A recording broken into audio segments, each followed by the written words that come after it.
നമസ്കാരം. പകൽ വാർത്ത തുടങ്ങുന്നു. പ്രധാന തലക്കെട്ടുകൾ നോക്കാം. ശബരിമല സ്വർണ്ണക്കൊള്ളയിൽ SITക്ക് വീഴ്ച. മിനുട്സിന്റെ ശാസ്ത്രീയ പരിശോധന നടത്തിയില്ല. PS പ്രശാന്തിന്റെ മൊഴി വീണ്ടും എടുത്തു. മുന്നംഗം അജികുമാറിന്റെ മൊഴിയും രേഖപ്പെടുത്തി. നിയമസഭാ കവാടത്തിൽ സമരവുമായി പ്രതിപക്ഷം.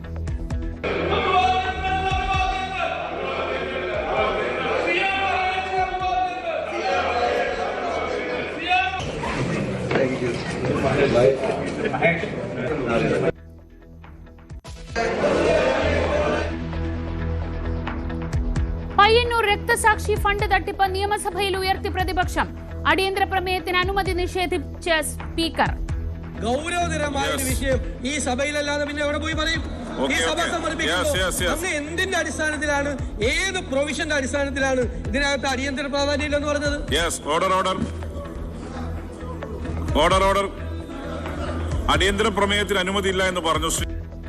കുഞ്ഞികൃഷ്ണന്റെ ജീവൻ അപകടത്തിലെന്ന് VD സതീശൻ. പാർട്ടിയിലെ തെറ്റുകളെ ചൂണ്ടിക്കാട്ടിയതിന്റെ പേരിലാണ് TP ചന്ദ്രശേഖരൻ ക്രൂരമായി വധിക്കപ്പെട്ടത്. ഇന്ന് കുഞ്ഞികൃഷ്ണനും നേരിടുന്നത് അതേ പ്രശ്നം തന്നെയാണ്. ജീവന് ഭീഷണി നേരിട്ടുകൊണ്ടാണ് അദ്ദേഹം ഈ വിഷയങ്ങളെല്ലാം പുറത്തു വന്നിരിക്കുന്നത്. ഇന്നോവ വരാതിരിക്കട്ടെ എന്ന് KK രമ. ബന്ധപ്പെട്ട് കിടക്കുന്നതായിട്ടാണ് എനിക്ക് പ്രത്യക്ഷത്തിൽ തോന്നുന്നത്. ഇനി അദ്ദേഹത്തിന് നേരെ ഇന്നോവ വരാതിരിക്കട്ടെ എന്ന് ഞങ്ങൾ ആഗ്രഹിക്കുകയാണ്. ഇപ്പം കുഞ്ഞികൃഷ്ണനെ അനുകൂലിച്ചയാളുടെ ബൈക്ക് കത്തിച്ച നിലയിൽ.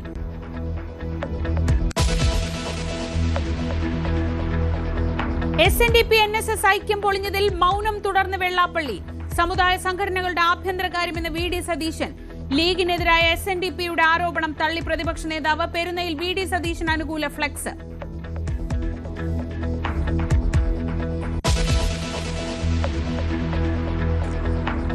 നമ്മൾ ചോദിക്കുന്നത് ഇത്രയൊക്കെ ആയിട്ട് എന്താ നമ്മളോട് ഒരു അനിഷ്ടം? എന്താണ് അതൊരു അനിഷ്ടം ചോദിക്കുക? അതിനങ്ങോട്ട് തെളിച്ചങ്ങോട്ട് പറയണില്ല. എങ്കിലും നമ്മൾ ചോദിക്കുമ്പോൾ ചിലർ പറയും നിങ്ങളുടെ ഈ പെരുമാറ്റം ശരിയായില്ല. ജനങ്ങൾക്ക് സർക്കാരിനോട് ചില അനിഷ്ടമുണ്ടെന്ന് തോമസ് ഐസക്. ആരും സ്വയം സ്ഥാനാർത്ഥികളാകേണ്ടെന്ന് മുഖ്യമന്ത്രി. KPCC നേതൃയോഗം തിരുവനന്തപുരത്ത്. പട്ടാമ്പി സീറ്റ് ലീഗിന് വിട്ടു നൽകുന്നതിൽ DCCയിൽ അമർഷം.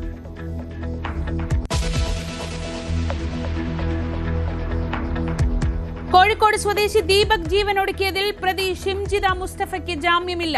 ജാമ്യാപേക്ഷ തള്ളി കുന്നമംഗലം മജിസ്ട്രേറ്റ് കോടതി. ജാമ്യം നൽകിയാൽ സമാന കുറ്റകൃത്യങ്ങളിൽ ഏർപ്പെടുമെന്ന് പ്രോസിക്യൂഷൻ.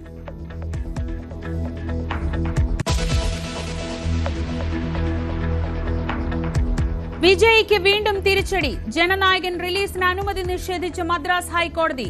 സിംഗിൾ ബെഞ്ച് ഉത്തരവ് റദ്ദാക്കി. നടപടി സെൻസർ ബോർഡ് അപ്പീലിൽ.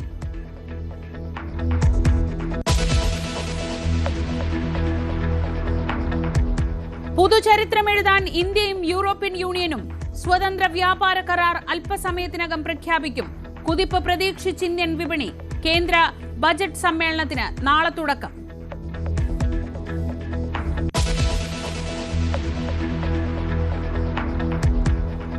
മകരവിളക്ക് ദിവസം സന്നിധാനത്ത് ഷൂട്ടിംഗ് നടത്തിയതിന് സംവിധായകൻ അനുരാജ് മനോഹറിനെതിരെ കേസ്. വനമേഖലയിൽ അതിക്രമിച്ചു കയറിയെന്ന കുറ്റം ചുമത്തി. നാശനഷ്ടമുണ്ടായോ എന്ന് അന്വേഷിക്കും.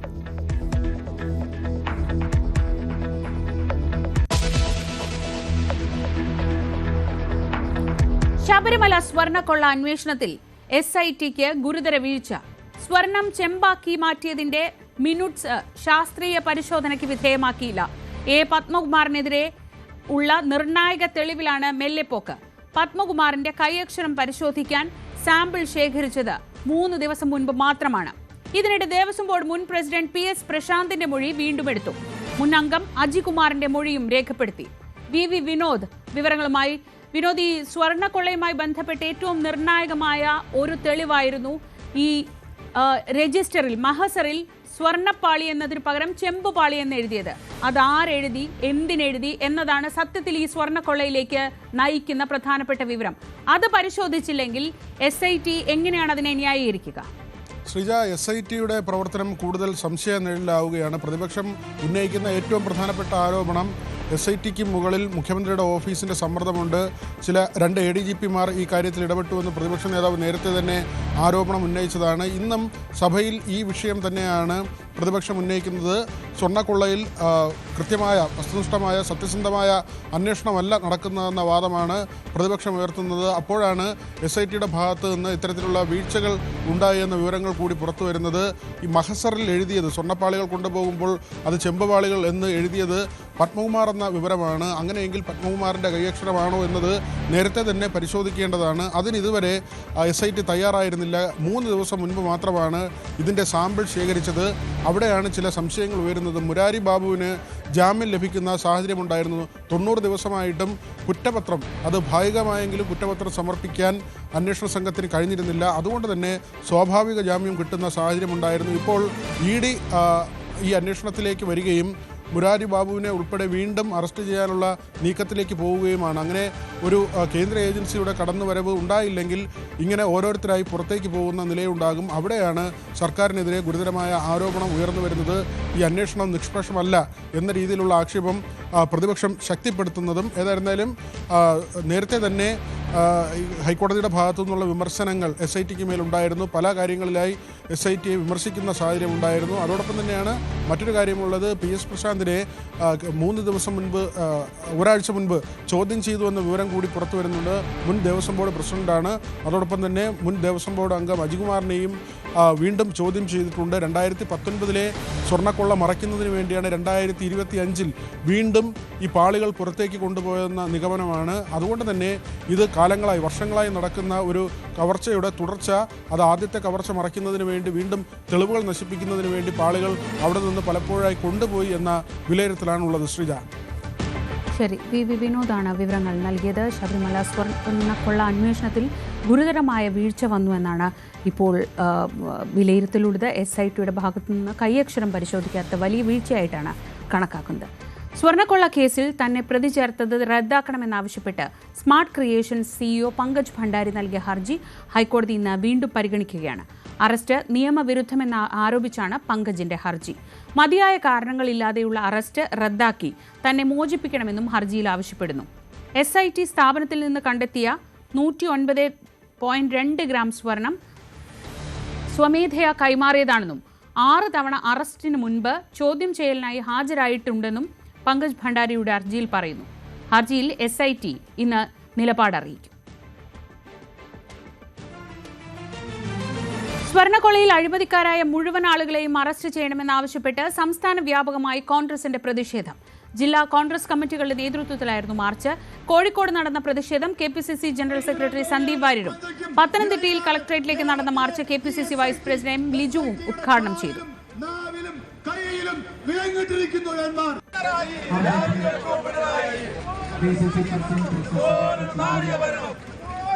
ജനിക്കുമെന്നറിയാമായിരുന്ന ഗവൺമെന്റാണ് കേരളത്തിലുള്ളത്. അവർ രണ്ടുപേരെയും പുറത്തിറക്കി വിടാൻ പോവുകയാണ്. മന്ത്രിക്കും ഇടയിലാണ് കേരളത്തിലെ ഈ SITയുടെ കാലിലും. ശബരിമല സ്വർണ്ണക്കൊള്ളയിൽ വീണ്ടും പ്രക്ഷുബ്ധമായി നിയമസഭ. സഭാ കവാടത്തിൽ പ്രതിപക്ഷ MLAമാരായ നജീബ് കാന്തപുരവും CR മഹേഷും സത്യഗ്രഹം ആരംഭിച്ചു. അതേസമയം പ്രതിപക്ഷം സമരം നടത്തുന്നത് ഹൈക്കോടതിക്കെതിരെയെന്നായിരുന്നു മുഖ്യമന്ത്രിയുടെ പ്രതികരണം. സഭാ നടപടികളുമായി സഹകരിച്ചുകൊണ്ടാണ് പ്രതിപക്ഷ പ്രതിഷേധം തുടരുന്നത്. പയ്യന്നൂരിലെ രക്തസാക്ഷി ഫണ്ട് തട്ടിപ്പിൽ നിയമസഭയിൽ പ്രതിപക്ഷം കൊണ്ടുവന്ന അടിയന്തര പ്രമേയ നോട്ടീസ് തള്ളി. അടിയന്തര പ്രമേയത്തിന് അനുമതി നിഷേധിച്ചതിനെ തുടർന്ന് പ്രതിപക്ഷം സഭ ബഹിഷ്കരിച്ചു. സഭയിൽ ചോദ്യോത്തരവേള ആരംഭിച്ചതിന് പിന്നാലെ കഴിഞ്ഞ ദിവസങ്ങളിൽ കണ്ടതുപോലെ ശബരിമല സ്വർണ്ണക്കൊള്ളയുമായി ബന്ധപ്പെട്ട പ്രതിഷേധം തുടരുമെന്ന കാര്യം പ്രതിപക്ഷ നേതാവ് VD സതീശൻ സഭയെ അറിയിക്കുകയായിരുന്നു. അതേസമയം കഴിഞ്ഞ ദിവസം സഭാ നടപടികൾ പൂർണ്ണമായി ബഹിഷ്കരിക്കുന്ന തരത്തിലേക്ക് കാര്യങ്ങൾ മാറിയെങ്കിൽ ഇന്ന് സംഭവിച്ചത് സഭയിൽ സഭാ നടപടികളുമായി സഹകരിച്ചുകൊണ്ട് തന്നെ ശബരിമല സ്വർണ്ണക്കൊള്ളയിൽ ദേവസ്വം മന്ത്രിയുടെ രാജി ആവശ്യപ്പെട്ടുകൊണ്ട് SITയുടെ മേൽ മുഖ്യമന്ത്രിയുടെ ഓഫീസിൽ നടത്തുന്ന അനാവശ്യ സമ്മർദ്ദം ഒഴിവാക്കണമെന്ന ആവശ്യം ഉന്നയിച്ചുകൊണ്ട് 2 MLAമാർ സഭാ കവാടത്തിൽ സത്യാഗ്രഹം സത്യാഗ്രഹം ഇരിക്കുമെന്ന് പ്രതിപക്ഷ നേതാവ് വ്യക്തമാക്കുകയായിരുന്നു. അങ്ങനെയാണ് നജീബ് കാന്തപുരം MLA-യും അതോടൊപ്പം CR മഹേഷ് MLA-യും സഭാ കവാടത്തിൽ പ്രധാനപ്പെട്ട നേതാക്കളുടെ പിന്തുണയോടെ സത്യാഗ്രഹം ആരംഭിച്ചിരിക്കുന്നത്. സഭയ്ക്കകത്തും വലിയ വാക്പോരാണ് ശബരിമല സ്വർണ്ണക്കൊള്ളയുമായി ബന്ധപ്പെട്ട് ഇന്നും നടന്നത്. പ്രതിപക്ഷ നേതാവ് കൃത്യമായി, അതായത് ഈ ഒരു വിഷയം ചൂണ്ടിക്കാണിച്ചുകൊണ്ട് വരും ദിവസങ്ങളിലും ശക്തമായ പ്രതിഷേധം തുടരുമെന്ന സൂചന നൽകി തന്നെയാണ് വിമർശനം ഉന്നയിച്ചത്. ശബരിമല സ്വർണ്ണക്കൊള്ളയുമായി ബന്ധപ്പെട്ട് ആരോപണ വിധേയരായിട്ടുള്ളവരെ ഒരു വശത്ത് സംരക്ഷിക്കാൻ ശ്രമിക്കുമ്പോൾ മറുവശത്ത് പാർട്ടിക്കെതിരെ നിലപാട് എടുക്കുന്നവരെ, പാർട്ടിയുമായി ബന്ധപ്പെട്ട തെറ്റുകൾ ചൂണ്ടിക്കാണിക്കുന്നവരെ ഒരു ദിവസത്തിനകം പുറത്താക്കുന്ന തരത്തിലുള്ള നടപടികളിലേക്ക് പാർട്ടി കടന്നിരിക്കുന്നത് വിരോധാഭാസമാണെന്നായിരുന്നു പ്രതിപക്ഷ നേതാവിന്റെ പ്രതികരണം. ശബരിമല ശ്രീ ധർമ്മശാസ്താവിന്റെ സ്വർണം കവർന്നെടുത്തതിന് പോലീസ് അന്വേഷണം നടത്തി ജയിലിലിട്ടിരിക്കുന്ന CPM നേതാക്കന്മാർക്കെതിരായി നടപടിയില്ല. സ്വർണം മോഷ്ടിച്ചവർക്കെതിരായി നടപടിയില്ല. പാർട്ടിയിൽ നടന്ന ഒരു കൊള്ള പുറത്തു പറഞ്ഞ ആൾക്കെതിരായി 24 മണിക്കൂറിനകം പാർട്ടി നടപടിയെടുത്തിരിക്കുന്ന ഒരു കാഴ്ച കൂടിയാണ് നമുക്കിപ്പോൾ കാണാൻ കഴിയുന്നത്. CPM-ൽ നടന്നുകൊണ്ടിരിക്കുന്ന ജീർണതയാണ് ഇപ്പോൾ പുറത്തു വന്നിരിക്കുന്നത്. പാർട്ടിയിലെ തെറ്റുകളെ ചൂണ്ടിക്കാട്ടിയതിന്റെ പേരിലാണ് TP ചന്ദ്രശേഖരൻ ക്രൂരമായി വധിക്കപ്പെട്ടത്. ഇന്ന് കുഞ്ഞുകൃഷ്ണനും നേരിടുന്നത് അതേ പ്രശ്നം തന്നെയാണ്. ജീവന് ഭീഷണി നേരിട്ടുകൊണ്ടാണ് അദ്ദേഹം ഈ വിഷയങ്ങളെല്ലാം പുറത്തു വന്നിരിക്കുന്നത്. പാർട്ടി ജില്ലാ സെക്രട്ടറി മാധ്യമങ്ങളോട് പറഞ്ഞപ്പോൾ ഈ കണക്കൊന്നും വെളിപ്പെടുത്തേണ്ട യാതൊരു ആവശ്യമില്ലെന്ന് പറയും. ഈ കണക്കൊന്നും വെളിപ്പെടുത്തേണ്ട ഒരാവശ്യവുമില്ല, പാർട്ടി കണക്കാണെന്നാണ് പറയുന്നത്. പക്ഷെ കുഞ്ഞകൃഷ്ണൻ പുറത്തു കൊണ്ടുവന്നിരിക്കുന്നത് ഗുരുതരമായ ക്രമക്കേടുകളാണ് പുറത്തു കൊണ്ടുവന്നിരിക്കുന്നത്. അതേസമയം പ്രതിപക്ഷം അതിരൂക്ഷമായ വിമർശനം സഭയുടെ നടുത്തളത്തിൽ ഉന്നയിക്കുമ്പോഴും മുഖ്യമന്ത്രി പിണറായി വിജയൻ രൂക്ഷമായ ഭാഷയിലാണ് അതിന് മറുപടി നൽകിയത്. ഇപ്പോൾ നടക്കുന്ന സമരം അത് സഭയ്ക്കെതിരെയല്ല, ഹൈക്കോടതിക്കെതിരെയാണ് എന്നായിരുന്നു മുഖ്യമന്ത്രിയുടെ പരാമർശം. അതായത് ഹൈക്കോടതിയുടെ നിരീക്ഷണത്തിൽ അന്വേഷണം നടക്കുന്ന, പ്രത്യേക അന്വേഷണ സംഘത്തിന്റെ മേൽനോട്ടത്തിൽ അന്വേഷണം നടക്കുന്ന വിഷയമാണ് ശബരിമല സ്വർണ്ണക്കൊള്ള. അങ്ങനെ ഒരു അന്വേഷണം നടന്നുകൊണ്ടിരിക്കെ അതിൽ സുതാര്യതയില്ല എന്ന് ചൂണ്ടിക്കാണിച്ചുകൊണ്ട് ഇത്തരത്തിൽ സഭയ്ക്കകത്ത് സമരം ഉണ്ടാക്കുന്നത് അത് ഹൈക്കോടതിയോടുള്ള വെല്ലുവിളിയാണ് എന്നായിരുന്നു മുഖ്യമന്ത്രിയുടെ പ്രതികരണം. ഗവൺമെന്റിനെതിരായിട്ടുള്ള സമരമായിട്ടല്ല വരിക, യഥാർത്ഥത്തിൽ ഹൈക്കോടതിക്കെതിരെയുള്ളൊരു സമരമാണിത്. ഹൈക്കോടതിയാണ് SIT-യുടെ കാര്യങ്ങൾ നോക്കുന്നതും ആവശ്യമായ നടപടികൾ സ്വീകരിക്കുന്നതും ഇടപെടുന്നതുമൊക്കെ. അപ്പോൾ ബഹുമാനപ്പെട്ട പ്രതിപക്ഷ നേതാവ് നടത്തുന്ന സമരം നിയമസഭാ കവാടത്തിലാണെങ്കിലും യഥാർത്ഥത്തിൽ അത് ഹൈക്കോടതിക്കെതിരെയുള്ള ഒരു സമരമായിട്ടാണ് വരിക. പയ്യന്നൂരിൽ കോൺഗ്രസ് പ്രവർത്തകർക്ക് നേരെ കഴിഞ്ഞ ദിവസമുണ്ടായ മർദ്ദനം ചൂണ്ടിക്കാണിച്ചുകൊണ്ട് അത് സഭ നിർത്തിവെച്ച് ചർച്ച ചെയ്യണമെന്ന ആവശ്യവുമായി പ്രതിപക്ഷം അടിയന്തര പ്രമേയത്തിന് നോട്ടീസ് നൽകിയെങ്കിലും അത് സബ്മിഷനായി ഉന്നയിക്കാമെന്ന് മാത്രമായിരുന്നു സ്പീക്കർ നൽകിയ മറുപടി. ഇതോടെ പ്രതിപക്ഷാംഗങ്ങൾ സഭാതലത്തിൽ വലിയ പ്രതിഷേധം ഉയർത്തിയെങ്കിലും പിന്നീട് സഭാ നടപടികളുമായി സഹകരിക്കാമെന്ന് പ്രതിപക്ഷ നേതാവ് നേരത്തെ നൽകിയ വാക്കിന്റെ അടിസ്ഥാനത്തിൽ പിന്നീട് സഭാ നടപടികളുമായി സഹകരിക്കുന്ന ഒരു നിലപാട് സ്വീകരിക്കുകയായിരുന്നു. എന്തായാലും വരും ദിവസങ്ങളിലും ശബരിമല സ്വർണ്ണക്കൊള്ള വിഷയം ഉന്നയിച്ചുകൊണ്ട് സഭയ്ക്കകത്ത് വലിയ തരത്തിലുള്ള ആരോപണ പ്രത്യാരോപണങ്ങൾ നടക്കുമെന്നതിന്റെ സൂചനയായി മാറിയിരിക്കുകയാണ് ഇന്നത്തെ സഭാ നടപടികളും. ശബരിമല വിമാനത്താവള ഭൂമി കേസിൽ സർക്കാർ അപ്പീൽ നൽകും. ഭൂമി ഉടമസ്ഥാവകാശം സംബന്ധിച്ച പാലാ സബ് കോടതി വിധിക്കെതിരെയാണ് ഹൈക്കോടതിയിൽ അപ്പീൽ നൽകുക. നിർദ്ദിഷ്ട ശബരിമല വിമാനത്താവളത്തിനായി കണ്ടെത്തിയ ചെറുവള്ളി എസ്റ്റേറ്റ് ഭൂമിയുടെ ഉടമസ്ഥാവകാശം സംബന്ധിച്ച സർക്കാർ വാദം പാലാ കോടതി തള്ളിയിരുന്നു. നിലവിൽ ഭൂമി കൈവശം വെച്ചിരിക്കുന്ന അനയ ചാരിറ്റബിൾ ട്രസ്റ്റിന്റെ വാദം കോടതി അംഗീകരിച്ചിരുന്നു. ഇതിനെതിരെയാണ് ഹൈക്കോടതിയിൽ നിയമ പോരാട്ടത്തിന് സർക്കാർ ഒരുങ്ങുന്നത്. പാലാ കോടതിയുടെ നിലപാടോടെ ശബരിമല വിമാനത്താവള പദ്ധതി തന്നെ അനിശ്ചിതത്വത്തിലായിരുന്നു. 1910 സെറ്റിൽമെന്റ് രജിസ്റ്റർ പ്രകാരം നിർദ്ദിഷ്ട സ്ഥലം പാട്ടഭൂമിയാണെന്നാണ് സർക്കാർ വാദിച്ചത്. എന്നാൽ സർക്കാർ വിമാനത്താവളത്തിനായി കണ്ടെത്തിയ 2263 ഏക്കർ ഭൂമിയുടെ എല്ലാ രേഖകളും കൈവശമുണ്ടെന്ന നിലവിലെ ഉടമസ്ഥരുടെ വാദം കോടതി അംഗീകരിക്കുകയായിരുന്നു. CPM പുറത്താക്കിയ കുഞ്ഞികൃഷ്ണന് നേരെ ഇന്നോവ വരാതിരിക്കട്ടെ എന്ന് KK രമ MLA നിരന്തരമായി നടത്തിയ പോരാട്ടങ്ങൾ ഫലം കാണാതെ വന്നപ്പോഴാണ് കുഞ്ഞികൃഷ്ണൻ പുറത്തേക്ക് വന്നത്. 2005-ൽ 5 കോടിയോളം രൂപ പിരിച്ചിട്ടുണ്ട്. അന്ന് ഈ വിഷയങ്ങൾ തങ്ങൾ പാർട്ടിയിൽ ഉന്നയിച്ചിരുന്നുവെന്നും KK രമ പറഞ്ഞു. ഒരു പാർട്ടി കെട്ടിപ്പടുക്കുന്നതിൽ നിസ്വാർത്ഥമായ പ്രവർത്തനം നടത്തിയ ഒരു സഖാവാണ്. അതിൻ്റെ ഉള്ളിൽ നിരന്തരമായി നടത്തിയ പോരാട്ടങ്ങൾക്ക് ഫലം കാണാതെ വന്നപ്പോഴാണ് പൊതു പൊതുസമൂഹത്തിനോട് തുറന്നു പറയാൻ തയ്യാറായത്. ഈ അനുഭവം തീർച്ചയായിട്ടും ഞങ്ങളുടെ അനുഭവമായിട്ട് വളരെയധികം ബന്ധപ്പെട്ട് കിടക്കുന്നതായിട്ടാണ് എനിക്കിത് പ്രത്യക്ഷത്തിൽ തോന്നുന്നത്. ഇനി അദ്ദേഹത്തിന് നേരെ ഇന്നോവ വരാതിരിക്കട്ടെ എന്ന് ഞങ്ങൾ ആഗ്രഹിക്കുകയാണ്. 2005, 2006 കാലഘട്ടത്തിൽ CPM ഞങ്ങളൊക്കെ ആ പാർട്ടിയിൽ ഉണ്ടാകുന്ന സമയത്ത് ഞങ്ങളൊക്കെ പിരിച്ചൊരു ഫണ്ടുണ്ട് രക്തസാക്ഷികളുടെ കുടുംബങ്ങളെ സഹായിക്കാൻ വേണ്ടി. എനിക്ക് തോന്നുന്നു ഏകദേശം 25 കോടിയിലധികം രൂപ രക്തസാക്ഷി ഫണ്ട് എന്ന പേരിൽ പിരിച്ചിട്ടുണ്ട്. അത്തരം ഫണ്ടുകളൊക്കെ അവിടെ നിൽക്കുകയും അതിന്റെ ഒരു കണക്കൊന്നും പിന്നീട് എവിടെയും കണ്ടില്ല. ഇത്തരം വിഷയങ്ങളൊക്കെയാണ് ഞങ്ങളൊക്കെ ആ ഘട്ടങ്ങളിൽ പാർട്ടിയകത്ത് ഉന്നയിച്ചുകൊണ്ടിരുന്നത് എന്നുള്ളത് മറ്റൊരു കാര്യം. കണ്ണൂർ പയ്യന്നൂരിൽ വി കുഞ്ഞികൃഷ്ണൻ അനുകൂലമായി പ്രകടനം നടത്തിയയാളുടെ ബൈക്ക് കത്തിനശിച്ച നിലയിൽ. വെള്ളൂർ സ്വദേശി പ്രസന്നന്റെ ബൈക്കാണ് കത്തിനശിച്ചത്. ഇന്നലെ പയ്യന്നൂർ വെള്ളൂരിൽ നടന്ന കുഞ്ഞികൃഷ്ണൻ അനുകൂല പ്രകടനത്തിൽ പങ്കെടുത്ത ആളാണ് പ്രസന്നൻ. ഇന്ന് രാവിലെയാണ് ബൈക്ക് കത്തിനശിച്ച നിലയിൽ കണ്ടത്.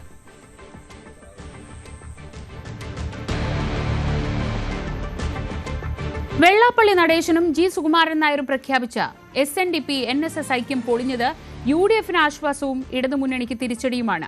VD സതീശന്റെ കടുത്ത വിമർശകരായ വെള്ളാപ്പള്ളിയും സുകുമാരൻ നായരും ചേർന്നുള്ള നീക്കം ഇടതുമുന്നണിക്ക് അനുകൂലമാണ് എന്ന പ്രതീതിയാണ് വന്നത്. SNDP NSS ഐക്യത്തിന്റെ ഗുണം ഇപ്പോൾ കിട്ടിയില്ലെങ്കിലും ഭാവിയിലേക്കുള്ള നിക്ഷേപമായി കണ്ട BJPക്കും ഇത് തിരിച്ചടിയാണ്. വിവരങ്ങളുമായി പൊളിറ്റിക്കൽ ഡെസ്കിൽ നിന്ന് R കിരൺ ബാബു. കിരൺ, ഇതുവരെയും ഈ വിഷയത്തിൽ CPM-ന്റെ ഭാഗത്തു നിന്ന് ഒരു പ്രതികരണം ഉണ്ടായിട്ടില്ല എന്നതുകൂടി ശ്രദ്ധിക്കേണ്ടതുണ്ട്. കോൺഗ്രസ് സത്യത്തിൽ ആശങ്കപ്പെട്ടിരുന്നു, ആ ആശങ്ക തൽക്കാലത്തേക്ക് ഒഴിഞ്ഞു. നേരെ മറിച്ച് ഒരു സാധ്യത കണ്ട BJPക്ക് ഇതൊരു തിരിച്ചടിയുമായി അല്ലേ?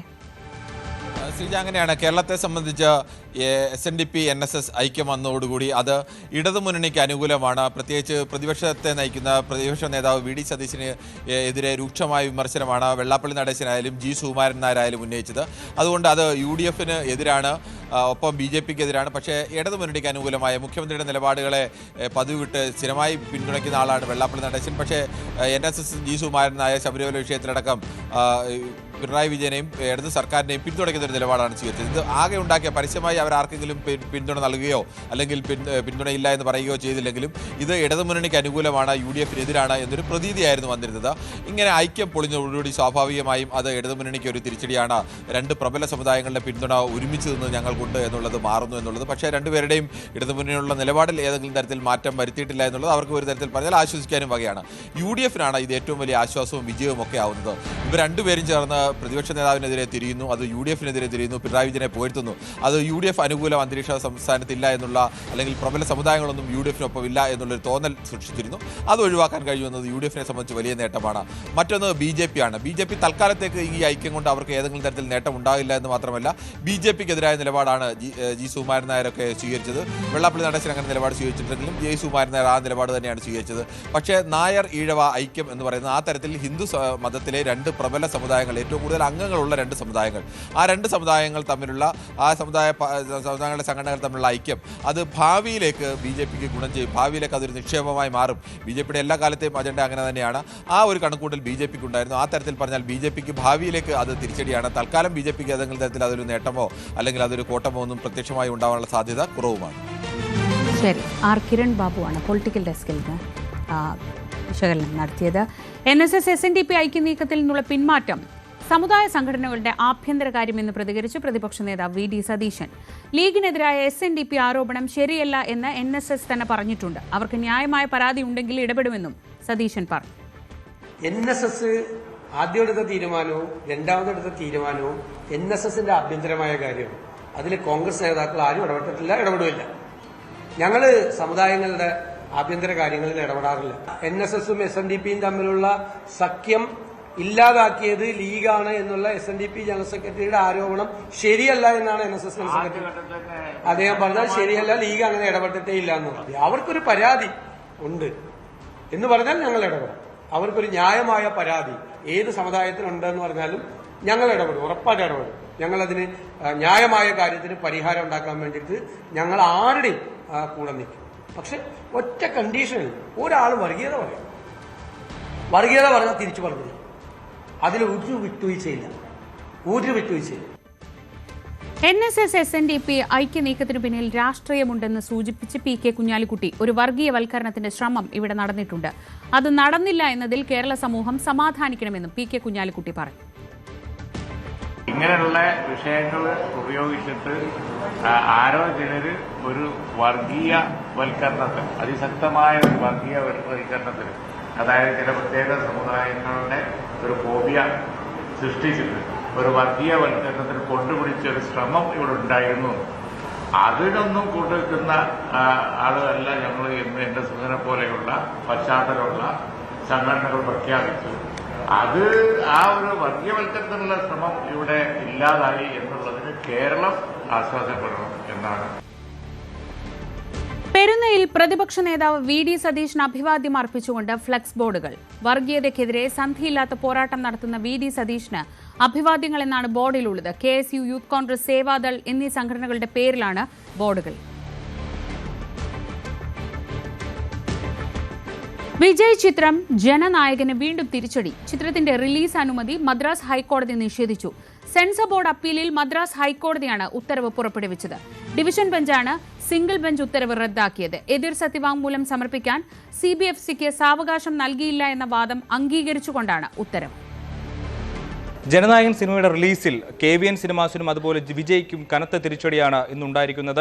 ഇക്കാര്യത്തിൽ കേസ് പരിഗണിച്ച മദ്രാസ് ഹൈക്കോടതി ഡിവിഷൻ ബെഞ്ചിന്റെ വിധി പുറത്തു വരുമ്പോൾ പ്രധാനമായും രണ്ട് നിരീക്ഷണങ്ങളാണ് പുറത്തു വരുന്നത്. ഒന്ന്, കേസ് പരിഗണിച്ച സിംഗിൾ ബെഞ്ചിന്റെ വിധിയിൽ സാങ്കേതികമായ ചില പ്രശ്നങ്ങളുണ്ട്. അതിൽ ഏറ്റവും പ്രധാനപ്പെട്ട ഒന്നെന്ന് പറയുന്നത് സെൻസർ ബോർഡ് നൽകിയ അപ്പീലിൽ വിധി പറയുമ്പോൾ അവർക്ക് വീണ്ടും ഒരു അഫിഡവിറ്റ് നൽകാനുള്ള, ഒരു ഹർജി നൽകാനുള്ള ഒരു സാവകാശം കൊടുത്തില്ല എന്നുള്ളൊരു നിരീക്ഷണം ഹൈക്കോടതി ഡിവിഷൻ ബെഞ്ച് മുന്നോട്ട് വെച്ചു. മാത്രമല്ല സെൻസർ വാദിഭാഗം പോലും ആവശ്യപ്പെടാത്ത ഒരു കാര്യം സിംഗിൾ ബെഞ്ചിന്റെ ഭാഗത്തു നിന്നുണ്ടായി എന്നുള്ളതാണ്. അതായത് സെൻസർ ബോർഡ് വീണ്ടും ഈ സിനിമ ഒന്നുകൂടി റീസെൻസർ ചെയ്യണമെന്ന് ആവശ്യപ്പെട്ടിരുന്നു. എന്നാൽ അത്തരമൊരു ആവശ്യം കോടതി നിരാകരിച്ചു. എന്നാൽ അങ്ങനെ ഒരു ആവശ്യം നിരാകരിക്കാനുള്ള ഒരു വാദം വാദിഭാഗത്തു നിന്നുണ്ടായില്ല എന്നുള്ള ഒരു നിരീക്ഷണം കൂടി ഹൈക്കോടതി ഡിവിഷൻ ബെഞ്ച് മുന്നോട്ട് വെച്ചിരുന്നു. അങ്ങനെ സാങ്കേതികമായ രണ്ട് കാര്യങ്ങൾ ചൂണ്ടിക്കാണിച്ചുകൊണ്ടാണ് ഇപ്പോൾ കേസിന്റെ മെറിറ്റിലേക്ക് പോലും കടക്കാതെ ഹൈക്കോടതി ഡിവിഷൻ ബെഞ്ച് കേസ് സിംഗിൾ ബെഞ്ചിലേക്ക് വീണ്ടും അയച്ചിരിക്കുന്നത്.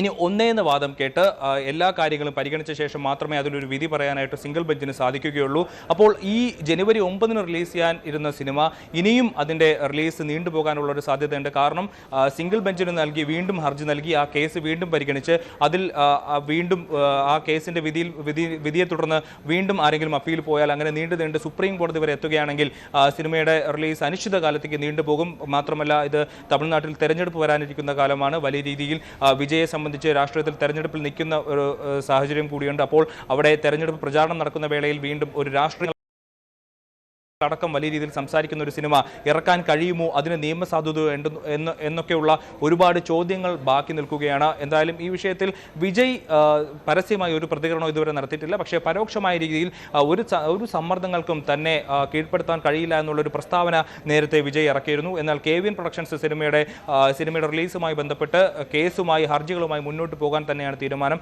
ഇപ്പോൾ വീണ്ടും സിംഗിൾ ബെഞ്ചിലേക്ക് പോകുമ്പോൾ നേരത്തെ ആ കേസ് പരിഗണിച്ച ജസ്റ്റിസ് PT ആശ എന്ന് പറയുന്ന ജഡ്ജിയുടെ അടുത്തേക്കാണ് കേസ് പോവുക. അവർ ആ കേസ് ഒന്നേന്ന് പരിഗണിച്ച് അതിൽ വാദം കേട്ട് അതിൽ വിധി പറയണം. ആ വിധി പറഞ്ഞതിന് ശേഷം കൂടുതൽ അപ്പീലുകൾ ഉണ്ടെങ്കിൽ ആ അപ്പീലുകൾ പരിഗണിച്ച ശേഷം മാത്രമേ സിനിമയ്ക്ക് വീണ്ടും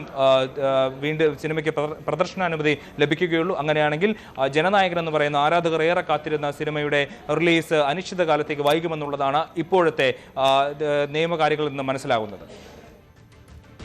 സമൂഹ മാധ്യമത്തിലൂടെ അപമാനിച്ചതിൽ മനനൊന്ത് ദീപക് ആത്മഹത്യ ചെയ്ത കേസിൽ പ്രതി ഷിംജിതയ്ക്ക് ജാമ്യമില്ല. ഷിംജിത മുസ്തഫയ്ക്കാണ് കുന്നമംഗലം മജിസ്ട്രേറ്റ് കോടതി ജാമ്യം നിഷേധിച്ചത്. പ്രതിക്കെതിരെ ആത്മഹത്യാ പ്രേരണാ കുറ്റമാണ് ചുമത്തിയിട്ടുള്ളത്. MS അനീഷ് കുമാർ വിവരങ്ങളുമായി. അനീഷ്, എന്തൊക്കെ കാരണങ്ങൾ കാണിച്ചാണ് ഇപ്പോൾ ഷിംജിതയ്ക്ക് ജാമ്യം നിഷേധിച്ചത്? ശ്രീജ, പ്രോസിക്യൂഷന്റെ പ്രധാന വാദം ഈ കേസിന്റെ അന്വേഷണം പ്രാരംഭഘട്ടത്തിലാണ്. ഇതുമായി ബന്ധപ്പെട്ട് ഫോറൻസിക് പരിശോധനയുടെ അടക്കം ഫലം ലഭ്യമാവേണ്ടതുണ്ട്. സാക്ഷികളുടെ മൊഴി ഇതിനകം തന്നെ രേഖപ്പെടുത്തിയിരുന്നു. പക്ഷേ ഈ കേസ് പ്രാരംഭഘട്ടത്തിൽ നിൽക്കുമ്പോൾ തന്നെ പ്രതിക്ക് ജാമ്യം നൽകുന്നത് സമൂഹത്തിന് ഒരു തെറ്റായ സന്ദേശം നൽകും എന്നാണ് പ്രോസിക്യൂഷൻ വാദിക്കുകയും ചെയ്ത് ഒരുപാട് ബ്ലോഗർമാർ ഇതുപോലെ സമൂഹ മാധ്യമങ്ങളിൽ വീഡിയോ പോസ്റ്റ് ചെയ്യുന്നുണ്ട്. അത്തരക്കാർക്ക് ഈ പ്രതിക്ക് ജാമ്യം നൽകുന്നത് അവർക്ക് പ്രോത്സാഹനമാവുകയും ഇത്തരത്തിലുള്ള വീഡിയോകൾ വീണ്ടും പുറത്തിറങ്ങുകയും അത് പലരുടെയും ആത്മഹത്യയിലേക്ക് നയിക്കപ്പെടുന്ന സാഹചര്യം ഉണ്ടാവുകയും ചെയ്യുമെന്നും ചൂണ്ടിക്കാട്ടിയിരുന്നു. ഈ വാദങ്ങൾ കോടതി അംഗീകരിച്ചിരിക്കുന്നു എന്നാണ് നമുക്ക് ഇന്നത്തെ വിധിയിൽ നിന്നും മനസ്സിലാക്കാൻ കഴിയുന്നത്. കഴിഞ്ഞ 21-നാണ് ഷിംജിതയെ വടകരയിലെ ബന്ധുവീട്ടിൽ വെച്ച് അറസ്റ്റിലായത്. അതിനുശേഷം കുന്നമംഗലം 1ാം ക്ലാസ് മജിസ്ട്രേറ്റ് കോടതിയിൽ ഹാജരാക്കിയാണ് റിമാൻഡ് ചെയ്യുകയും ചെയ്തത്. അവരിപ്പോൾ മഞ്ചേരിയിലെ ജയിലിൽ കഴിഞ്ഞു വരികയുമാണ്. എന്തായാലും ശക്തമായ എതിർപ്പാണ് പ്രോസിക്യൂഷൻ ഉന്നയിച്ചത്. ഒപ്പം ദീപകിന്റെ കുടുംബം നിയോഗിച്ച അഭിഭാഷകനും കോടതിയിൽ ഹാജരായിരുന്നു. ഷിംജിതയുടെ ഭാഗത്തു നിന്നും പറഞ്ഞത് തനിക്കെതിരെ മോശമായ ഒരു പെരുമാറ്റം ഈ ദീപകിന്റെ ഭാഗത്തു നിന്നും ഉണ്ടായി. ആ രോഷം നിമിത്തമാണ് സമൂഹ മാധ്യമത്തിൽ ഈ വീഡിയോ പങ്കുവെക്കുന്ന സാഹചര്യം വന്നത്. ഇത് സമൂഹ മാധ്യമത്തിൽ തന്റെ അക്കൗണ്ടിൽ മാത്രമാണ് പങ്കുവച്ചിരിക്കുന്നത്. മറ്റാർക്കും നൽകുകയോ അല്ലെങ്കിൽ ഒരു പൊതു ഇടത്തത് പ്രത്യേകിക്കുകയോ ചെയ്തിട്ടില്ല. അതുകൊണ്ട് തന്റെ ഒരു സ്വകാര്യ ഇടത്ത് പങ്കുവച്ചതിനെ ആ രീതിയിൽ പരിഗണിക്കണമെന്ന ആവശ്യം ഉന്നയിക്കുകയും ചെയ്തു. പക്ഷേ സമൂഹ മാധ്യമം എന്നത് സ്വകാര്യ ഇടമല്ല. ഒപ്പം ലൈക്കും ഷെയറും ഒക്കെ ചെയ്യാനുള്ള ഒരു മാർഗങ്ങൾ കൂടി ഈ പ്ലാറ്റ്ഫോമിലുണ്ട്. പക്ഷെ അതൊന്നും ഒഴിവാക്കിയല്ല ഇത്തരം വീഡിയോ പങ്കുവച്ചത്. 20 ലക്ഷത്തിലധികം ആളുകളാണ് വളരെ ചുരുങ്ങിയ സമയത്തിനുള്ളിൽ ആ വീഡിയോ കാണുകയും ചെയ്തത്. അതുകൊണ്ടൊരു സ്വകാര്യ ഇടമെന്ന് അംഗീകരിക്കാൻ കഴിയില്ല എന്ന് ദീപകിന്റെ കുടുംബവും വാദിച്ചിരുന്നു. എന്തായാലും കുടുംബത്തിന്റെയും പ്രോസിക്യൂഷന്റെയും ഒക്കെ വാദം അംഗീകരിച്ചാണ് അവർക്കിപ്പോൾ ജാമ്യം നൽകാതിരിക്കുന്നത്. ശ്രീജ.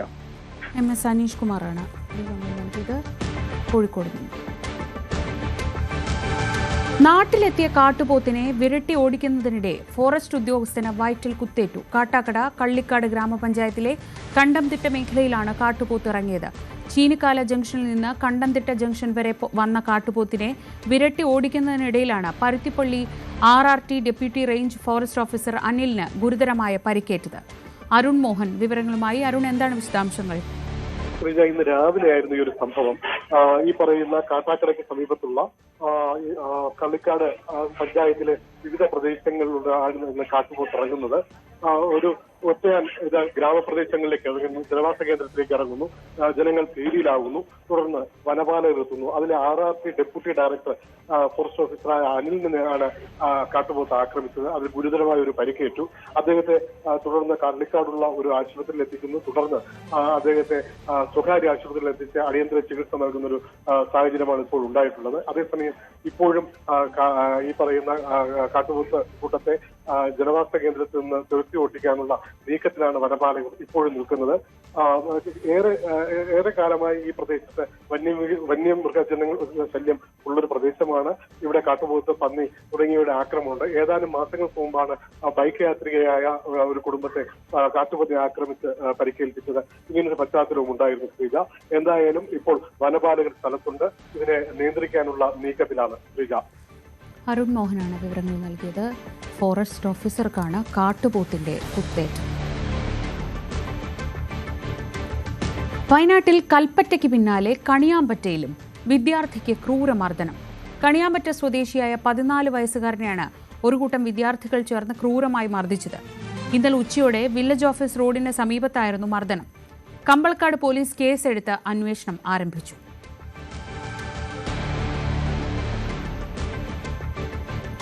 കുട്ടികളെ കാറിന്റെ ബോണറ്റിൽ വെച്ച് സാഹസിക യാത്ര. കോട്ടയം പാമ്പാടി വട്ടുകളം ആലപ്പാട്ടുപടി റോഡിലാണ് സംഭവം. ഇന്നലെ വൈകുന്നേരമാണ് 2 കുട്ടികളെ ബോണറ്റിൽ വെച്ച് സാഹസിക യാത്ര നടത്തിയത്. സംഭവത്തിന്റെ CCTV ദൃശ്യങ്ങൾ പുറത്തുവന്നു.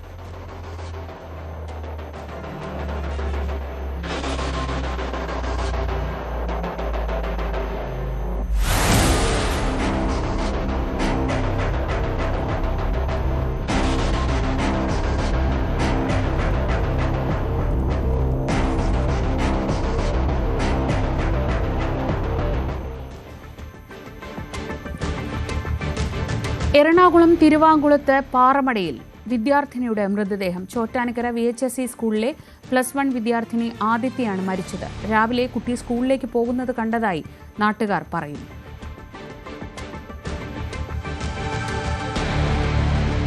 സംവിധായകൻ അനുരാജ് മനോഹറിനെതിരെ കേസെടുത്ത് വനം വകുപ്പ്.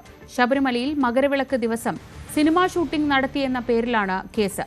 വനമേഖലയിൽ അതിക്രമിച്ചു കയറിയ കുറ്റത്തിനാണ് കേസെടുത്തിരിക്കുന്നത്. ഷൂട്ടിങ്ങിന് അനുമതി തേടി നേരത്തെ ദേവസ്വം ബോർഡിനെ സമീപിച്ചെങ്കിലും ഈ ആവശ്യം നിരസിച്ചിരുന്നു. അതേസമയം സന്നിധാനത്തല്ല പമ്പയിലാണ് ഷൂട്ടിംഗ് നടത്തിയതെന്ന വാദമാണ് സിനിമയുടെ അണിയറ പ്രവർത്തകർ ഉന്നയിക്കുന്നത്. അനധികൃത സ്വത്ത് സമ്പാദന കേസിൽ ADGP MR അജിത് കുമാറിനെതിരായ ഹർജിയിൽ നാളെ വിധി. തിരുവനന്തപുരം വിജിലൻസ് കോടതിയാണ് വിധി പറയുക. പ്രോസിക്യൂഷൻ അനുമതിക്ക് കോടതിയുടെ ഉത്തരവ് കൂടി വേണമെന്ന ഹർജിയിലാണ് വിധി. അഭിഭാഷകൻ നെയ്യാറ്റിൻകര നാഗരാജുവിന്റെ ഹർജിയിലാണ് കോടതി നടപടി. തിരുവനന്തപുരം വിളപ്പിൽശാലയിൽ ആശുപത്രിയിൽ എത്തിച്ച രോഗി മരിച്ചതിൽ ആശുപത്രിക്ക് വീഴ്ച സംഭവിച്ചിട്ടില്ലെന്ന് ആരോഗ്യവകുപ്പിന്റെ റിപ്പോർട്ട്. അന്വേഷണ റിപ്പോർട്ട് ഡിഎംഒ ആരോഗ്യവകുപ്പ് ഡയറക്ടർക്ക് കൈമാറി. ചികിത്സ വൈകിയിട്ടില്ല. ചികിത്സ നൽകിയതിലും പിഴവുണ്ടായിട്ടില്ല. ഓക്സിജൻ നൽകിയാണ് മെഡിക്കൽ കോളേജിലേക്ക് രോഗിയെ അയച്ചത്. ജില്ലാതല വിജിലൻസ് ഓഫീസർ ഡോക്ടർ അനിൽകുമാറാണ് റിപ്പോർട്ട് തയ്യാറാക്കിയത്. സാരംഗ് സുധാകരൻ വിവരങ്ങളുമായി. സാരംഗ്, ഈ വിഷയത്തിൽ കുടുംബത്തിന്റെ ആരോപണം അവിടെ എത്തിയപ്പോൾ കവാടം അടച്ചിരുന്നതിനാൽ ചികിത്സ വൈകി എന്നൊക്കെയാണ്. പക്ഷേ ഈ സമയം നോക്കുമ്പോൾ അങ്ങനെ കാര്യമായൊരു വൈകലൊന്നും സംഭവിച്ചിട്ടില്ല. ആ സമയത്തിന്റെ 2 മിനിറ്റിൽ തന്നെ ഈ ആശുപത്രിയുടെ കവാടം തുറന്നു എന്നൊക്കെ മനസ്സിലാവുന്നു. ഇതാണോ ഈ റിപ്പോർട്ടിലുമുള്ളത്? ശ്രീജ, അത്തരത്തിൽ തന്നെയാണ് റിപ്പോർട്ടിലും ശരിവെക്കുന്ന കാര്യങ്ങൾ. അതായത് ഈ ഒരു ചികിത്സ വൈകിയിട്ടില്ല എന്നാണ് ആരോഗ്യവകുപ്പ് പ്രധാനമായും മുന്നോട്ട് വെക്കുന്നത്. ഈ ഗ്രില്ല് അടച്ചിട്ടത് പ്രധാനമായിട്ടും സുരക്ഷാ കാരണങ്ങൾ കൊണ്ടാണ്. കാരണം അതായത് അധികം സ്റ്റാഫുകൾ ഉണ്ടാകാത്തൊരു സമയമാണ്. അർദ്ധരാത്രിയിലടക്കം ഗ്രില്ല് തുറന്നിടാൻ കഴിയാത്തൊരു സാഹചര്യമാണെന്നാണ് ആരോഗ്യവകുപ്പ് ചൂണ്ടിക്കാണിക്കുന്നത്. ഒപ്പം തന്നെ ചികിത്സ വൈകിയിട്ടില്ല. പെട്ടെന്ന് തന്നെ രോഗിക്ക് വേണ്ട പ്രാഥമിക ചികിത്സ നൽകി ഉടൻ തന്നെ അവിടെ നിന്നും മെഡിക്കൽ കോളേജ് ആശുപത്രിയിലേക്ക് മാറ്റുകയായിരുന്നു. അതുകൊണ്ട് തന്നെ ചികിത്സാ നിഷേധമോ ചികിത്സ വൈകിയതിന്റെ പേരിലോ അല്ല ഈ രോഗിക്ക് ജീവൻ നഷ്ടമായതെന്നാണ്.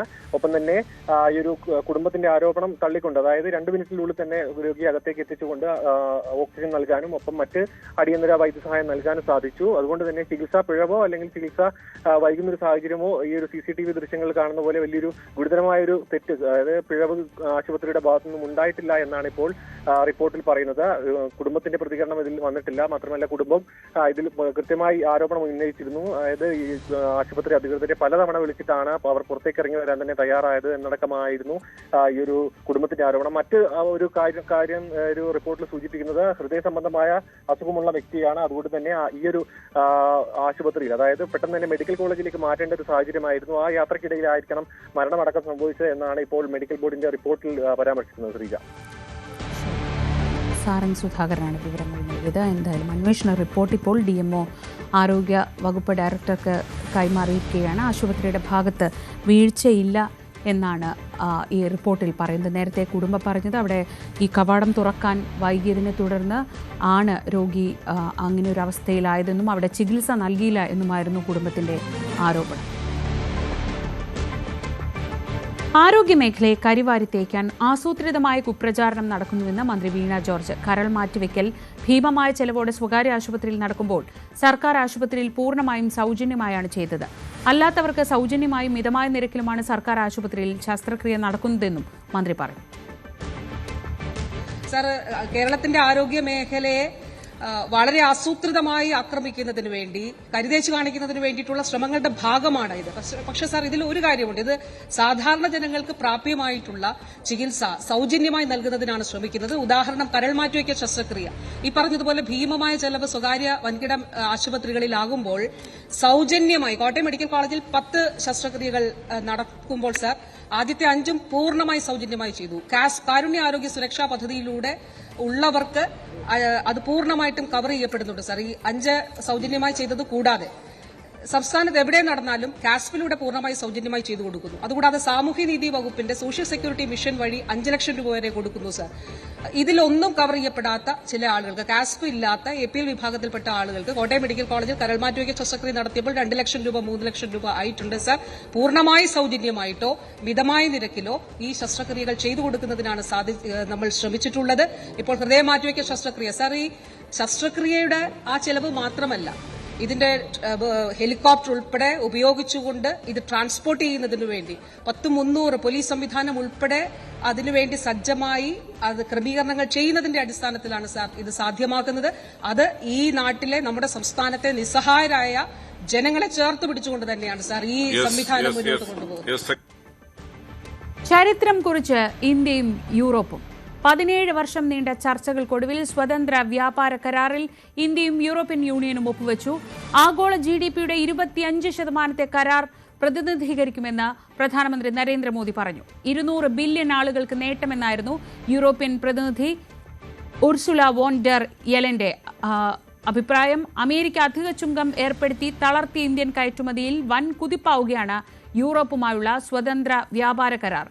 അഭിലാഷ് രാധാകൃഷ്ണൻ വിവരങ്ങളുമായി. അഭിലാഷ്, പുതിയ ലോകക്രമത്തിലേക്ക് ഇന്ത്യ കൂടി കയറി വരുന്നതിന്റെ ഭാഗമായി കൂടി ഈ കരാറിനെ വിലയിരുത്തുന്നവരുണ്ട്. 17 വർഷത്തെ കാത്തിരിപ്പ്, ചർച്ചകൾ, അതിനൊടുവിൽ ഈ കരാർ കരാറിൽ ഒപ്പിടുമ്പോൾ എന്തൊക്കെയാണ് ഇന്ത്യ മുന്നിൽ കാണുന്ന സാധ്യതകൾ? ശ്രീജ, ചരിത്രം കുറിച്ചു എന്നുള്ളത് ഏറ്റവും അർത്ഥവത്തായ വാക്കുകളാണ്. കാരണം ഇന്ത്യയും യൂറോപ്പും തമ്മിൽ കഴിഞ്ഞ 17 വർഷമായി വലിയ രീതിയിലുള്ള ചർച്ചകൾ ഈ സ്വതന്ത്ര വ്യാപാര കരാറുമായിട്ട് നടന്നിരുന്നു. അതിൽ ഇതിനിടയ്ക്ക് വെച്ച് വലിയ രീതിയിലൊരു ഹോൾട്ട് ഉണ്ടായെങ്കിലും 2022 ആ ചർച്ചകൾ വീണ്ടും പുനരാരംഭിക്കുകയായിരുന്നു. അതിനുശേഷം ഇപ്പോൾ ഇന്ന് ഒരു ചരിത്ര നിമിഷത്തിൽ ഇന്ത്യയും യൂറോപ്പും തമ്മിൽ കരാർ ഒപ്പുവെച്ചിരിക്കുന്നു. യൂറോപ്യൻ യൂണിയൻ കമ്മീഷന്റെ പ്രധാനപ്പെട്ട പ്രതിനിധികൾ ഇവിടെ എത്തി, രാജ്യത്തെത്തി. ഇന്ത്യയിൽ 2 ദിവസമായി അവർ തുടരുന്നുണ്ടായിരുന്നു. അങ്ങനെയാണ് ഇപ്പോൾ ആ ഒരു കരാറിൽ കൃത്യമായ രീതിയിൽ അവർ ഒപ്പുവെച്ചിരിക്കുന്നു എന്നുള്ളതാണ് ഇന്ത്യയെ സംബന്ധിച്ച് വലിയ നേട്ടം തന്നെയാണ്. പ്രധാനമായും അമേരിക്ക ചുമത്തിയ താരിഫിൽ തളർന്നു കിടന്ന ഇന്ത്യൻ കയറ്റുമതിയെ വീണ്ടും കൈപിടിച്ചുയർത്താൻ കഴിയുന്ന തരത്തിലേക്കാണ് ഇപ്പോൾ ഫ്രീ ട്രേഡ് എഗ്രിമെന്റ് യൂറോപ്യൻ രാജ്യങ്ങളുമായി ഇപ്പോൾ ഇന്ത്യ വച്ചിരിക്കുന്നത്.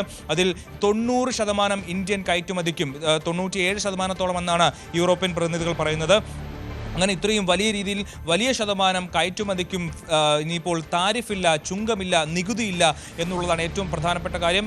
ഇന്ത്യയുടെ ലെതർ ആയിക്കോട്ടെ, ടെക്സ്റ്റൈൽസ് ആയിക്കോട്ടെ, കെമിക്കൽസ്, ഇലക്ട്രോണിക്സ്, ജ്വല്ലറി എന്നീ മേഖലകളിൽ വലിയ രീതിയിലുള്ള കുതിച്ചുചാട്ടം ഉണ്ടാകാൻ പോകുന്നു. അവിടെ ഇന്ത്യൻ ഉൽപ്പന്നങ്ങൾക്ക് വില കുറയും. യൂറോപ്യൻ രാജ്യങ്ങളിൽ 27 യൂറോപ്യൻ രാജ്യങ്ങളിലാണ്, അതായത് ജർമ്മനി, ഫ്രാൻസ്, ഇറ്റലി തുടങ്ങിയിട്ടുള്ള രാജ്യങ്ങൾ, 27 രാജ്യങ്ങളിൽ ഇന്ത്യൻ ഉൽപ്പന്നങ്ങൾക്ക് വലിയ രീതിയിലുള്ള വിലക്കുറവുണ്ടാകും. അവിടെ ഇന്ത്യൻ ഉൽപ്പന്നങ്ങൾക്ക് വലിയ ഡിമാൻഡ് വരും. അങ്ങനെ വലിയ രീതിയിൽ ഇന്ത്യൻ കയറ്റുമതിക്ക് ഒരു പ്രോത്സാഹനം ഉണ്ടാകുന്ന തരത്തിലേക്കുള്ള ഒരു നിർണായകമായ ചുവടുവെപ്പാണ് ഇപ്പോൾ ഇന്ത്യയും യൂറോപ്പും തമ്മിൽ നടന്നിരിക്കുന്നു എന്നുള്ളതാണ്. മാത്രമല്ല യൂറോപ്യൻ ഉൽപ്പന്നങ്ങൾക്കും ഇന്ത്യയിൽ വില കുറയും. യൂറോപ്യൻ കാറുകൾക്ക് വില കുറയാനുള്ള സാധ്യതയുണ്ട്. അങ്ങനെ യൂറോപ്യൻ ഉൽപ്പന്നങ്ങൾ ഇന്ത്യയിൽ കൂടുതലായി വിറ്റഴിക്കാനും അങ്ങനെ യൂറോപ്പും ഇന്ത്യയും തമ്മിലുള്ള ബന്ധം സുദൃഢമാകുന്ന ഒരു വലിയ കാഴ്ചയാണ് ഇപ്പോൾ കാണുന്നത്. 2023-2024 കാലയളവിൽ മാത്രം 135 ബില്യൺ ചരക്ക് വ്യാപാരമാണ് ഇന്ത്യയും യൂറോപ്പും തമ്മിൽ നടന്നത്. ഇനിയിപ്പോൾ ഈ ഒരു 135 ബില്യൺ എന്ന് പറയുന്നത് അതിൻ്റെ 3-4 ഇരട്ടിയോളം ആവാനുള്ള സാധ്യതയുണ്ട്. കാരണം മറ്റ് രാജ്യങ്ങളിൽ നിന്നുള്ള ഉൽപ്പന്നങ്ങൾക്ക് വില കൂടുമ്പോൾ സ്വാഭാവികമായും ഇന്ത്യൻ ഉൽപ്പന്നങ്ങൾക്ക് യൂറോപ്പിൽ ഡിമാൻഡ് കൂടും. ആ ഡിമാൻഡിനനുസരിച്ചുള്ള സാധനങ്ങൾ ഇന്ത്യയിൽ നിന്ന് യൂറോപ്പിലേക്ക് പോകും. ഇത് അമേരിക്കയ്ക്ക് ഒരു തിരിച്ചടി കൂടിയാണ്. കാരണം 50% ഇന്ത്യക്ക് മേൽ ഇപ്പോൾ ഡൊണാൾഡ് ട്രംപ് അധിക ചുങ്കം ചുമത്തിയിരിക്കുന്നത്. ആ ഒരു സാഹചര്യത്തിൽ അമേരിക്കയിലേക്കുള്ള കയറ്റുമതിയിൽ വെട്ടിക്കുറവ് വരുത്തി അതെല്ലാം നേരെ യൂറോപ്യൻ രാജ്യങ്ങളിലേക്ക് കയറ്റാനാണ് ഇന്ത്യ തീരുമാനമെടുത്തിരിക്കുന്നത്. ഇത് ലോക രാജ്യങ്ങൾ തന്നെ ഗ്ലോബൽ GDP-യുടെ 25% വരുന്ന അത്രയും പ്രതികരിക്കുന്ന രീതിയിലുള്ള ഒരു കയറ്റുമതിയായിരിക്കും അങ്ങോട്ടേക്ക് ഉണ്ടാവുക എന്നുള്ളതാണ് ഇപ്പോൾ മനസ്സിലാകുന്നത്. അങ്ങനെയെങ്കിൽ വലിയ രീതിയിലുള്ള ഒരു നീക്കമായിരിക്കും ഇന്ത്യയും യൂറോപ്പും തമ്മിൽ ഇപ്പോൾ ഒപ്പുവെച്ചിരിക്കുന്നത് എന്ന് വേണം നമുക്ക് മനസ്സിലാക്കാൻ. മാത്രമല്ല നേരത്തെ ഇന്ത്യയും ബ്രിട്ടനും തമ്മിൽ ഒരു കരാർ വച്ചിരുന്നു. UK വിഷൻ 2025 എന്നുള്ളതായിരുന്നു. അത് 2035 കൂടി ഇന്ത്യയും ബ്രിട്ടനും തമ്മിലുള്ള വ്യാപാരം 500 ബില്യണിലേക്ക് ഉയർത്താനുള്ള ഒരു കരാർ അന്ന് കഴിഞ്ഞ ജൂലൈ 2025 ഇന്ത്യയും ബ്രിട്ടനുമായി ഒപ്പുവെച്ചിരുന്ന ഒരു സാഹചര്യമുണ്ട്. അതിനൊപ്പം തന്നെ ഇന്ത്യയും മറ്റ് യൂറോപ്യൻ രാജ്യങ്ങളായിട്ടുള്ള ഐസ്ലാൻഡ്, ലീച്ടെൻസ്റ്റൈൻ, നോർവേ, സ്വിറ്റ്സർലാൻഡ് തുടങ്ങിയിട്ടുള്ള രാജ്യങ്ങളുമായിട്ടുള്ള ഒരു കരാർ വച്ചിരുന്നു. EFTA കരാർ എന്നാണ് പറയുന്നത്. അപ്പോൾ അത് യൂറോപ്യൻ ഫ്രീ ട്രേഡ് അസോസിയേഷൻ. അപ്പോൾ ഈ രാജ്യങ്ങളിലെല്ലാം ഇന്ത്യക്ക് ഇപ്പോൾ ഇന്ത്യക്ക് താരിഫ് വളരെ കുറവാണ്. അപ്പോൾ പുതിയ ഒരു 27 രാജ്യങ്ങൾ, അതായത് ഇപ്പോൾ ബ്രിട്ടൻ അടക്കമുള്ള രാജ്യങ്ങളുമായി നേരത്തെ തന്നെ കരാറുണ്ടായിരുന്നു. അതിനൊപ്പം തന്നെ മറ്റ് യൂറോപ്യൻ കൺട്രികളിൽ കൂടി ഇപ്പോൾ ഇന്ത്യക്ക് സ്വതന്ത്രമായി വ്യാപാരം നടത്താൻ, അതായത് ചുങ്കമില്ലാതെ വ്യാപാരം നടത്താനുള്ള ഒരു സാധ്യത ഉണ്ടായിരിക്കുന്നു. അങ്ങനെ നേരത്തെ ഉണ്ടായിരുന്ന കരാറുകളും ഇപ്പോഴത്തെ കരാറും കൂടി ചേർത്ത് എല്ലാം കൂടി ഇന്ത്യയെ സംബന്ധിച്ച് വലിയ നിർണായകമായ ഒരു നീക്കമാണ് നടന്നിരിക്കുന്നത്. പ്രധാനമന്ത്രി നരേന്ദ്രമോദി പറഞ്ഞത് ലോകത്തെ ആകെ GDP-യുടെ 25% പ്രതിനിധീകരിക്കുന്ന ഒരു ബില്ലാണ്, ഒരു കരാറാണ് ഇപ്പോൾ ഒപ്പുവെച്ചിരിക്കുന്നത് എന്നുള്ളതാണ്. മാത്രമല്ല യൂറോപ്യൻ പ്രതിനിധികൾ പറയുന്നത്, ഉർസുല പറയുന്നത്, ലോകത്ത് തന്നെ 200 കോടി ജനങ്ങൾക്ക് ഉപകാരപ്രദമാകുന്ന ഒരു കരാറാണ് ഇത്. ഇവിടെ തീരുന്നില്ല, ഇതൊരു തുടക്കമാണ്. ഇന്ത്യയുടെയും യൂറോപ്പിൻ്റെയും ബന്ധം മുന്നോട്ട് കൊണ്ടുപോകുന്നതിന് ഏറ്റവും പ്രധാനപ്പെട്ട ഒരു തുടക്കമായിട്ടാണ് ഈ ഒരു ബില്ലിൻ്റെ ഈ ഒരു കരാർ ഒപ്പുവെക്കുന്നതിനെ കാണുന്നത് എന്നാണ് യൂറോപ്പും പറഞ്ഞിരിക്കുന്നത്. 2 രാജ്യങ്ങൾക്കും 2 പ്രദേശങ്ങൾക്കും, ഇന്ത്യക്കും അതുപോലെ യൂറോപ്പിനും വലിയ രീതിയിലുള്ള മുന്നോട്ട് പോക്കിന്, അവരുടെ വ്യാപാര ബന്ധത്തിന് വലിയ രീതിയിലുള്ള ഊർജം പകരാൻ ഈ ഒരു കരാറിന് കഴിയുമെന്ന് കൂടി യൂറോപ്പ് പറയുന്നു. അങ്ങനെ ഈ ഒരു സാഹചര്യത്തിൽ ഇപ്പോൾ ഈ ഒരു ഫ്രീ ട്രേഡ് അഗ്രിമെന്റ് ഇന്ത്യയും ഇന്ത്യയും യൂറോപ്പും തമ്മിൽ ഒപ്പുവെക്കുന്ന ഒരു സാഹചര്യത്തിൽ അമേരിക്കയുടെ ഭാഗത്തുനിന്ന് ഒരു ചെറിയ പ്രതികരണം വന്നിരുന്നു.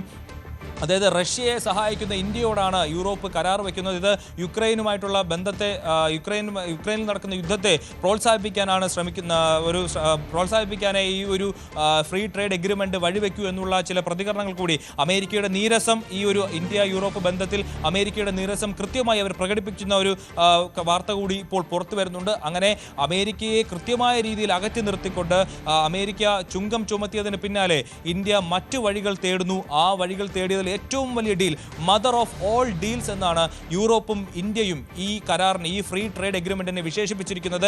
അങ്ങനെ അത് കൃത്യമായും ആ വാക്ക് അന്വർത്ഥമാക്കുന്ന കരാറുകളാണ് പുറത്തു വന്നിരിക്കുന്നത്.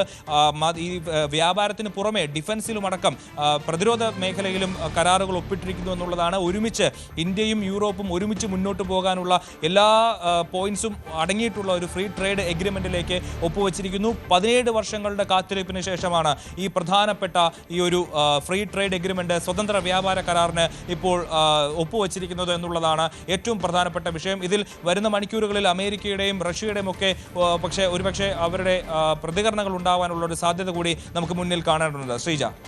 അഭിലാഷ് രാധാകൃഷ്ണനാണ് വിശദമായ വിവരങ്ങൾ നൽകിയത്. കരാർ ഒപ്പിട്ട ശേഷം അല്പം മുൻപ് പ്രധാനമന്ത്രി സംസാരിച്ചിരുന്നു.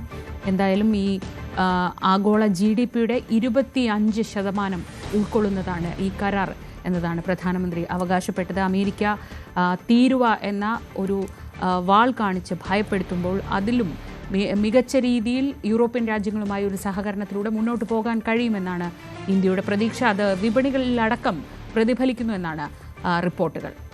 പാർലമെന്റിന്റെ ബജറ്റ് സമ്മേളനത്തിന് നാളെ തുടക്കമാവുന്നു. സമ്മേളനം ഏപ്രിൽ 2 വരെ നീണ്ടു നിൽക്കും. ഫെബ്രുവരി 1-നാണ് ബജറ്റ്. സമ്മേളനത്തിന് മുന്നോടിയായി സർക്കാർ വിളിച്ച സർവകക്ഷി യോഗം ഇന്ന് ചേരും. പുതിയ തൊഴിലുറപ്പ് പദ്ധതിക്കെതിരെ പ്രതിഷേധം തുടരാനാണ് പ്രതിപക്ഷത്തിന്റെ നീക്കം. കോൺഗ്രസിന്റെ നയരൂപീകരണ സമിതി യോഗം വൈകിട്ട് നടക്കും.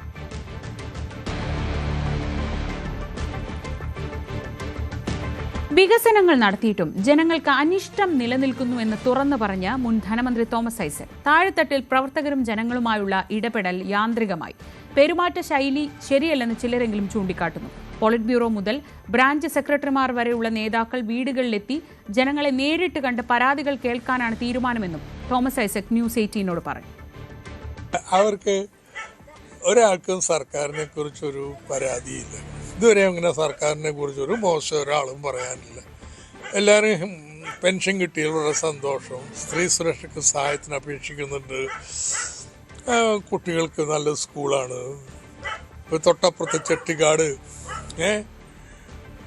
70 കോടി രൂപയുടെ കോസ്റ്റൽ ആശുപത്രിയാണ് വരുന്നത്. അതിലൊക്കെ ഹാപ്പി. അപ്പം നമ്മൾ ചോദിക്കും, ഇത്രയൊക്കെ ആയിട്ട് എന്താ നമ്മളോട് ഒരു അനിഷ്ടം? എന്താണ് അതിന് അനിഷ്ടം ചോദിക്കുക.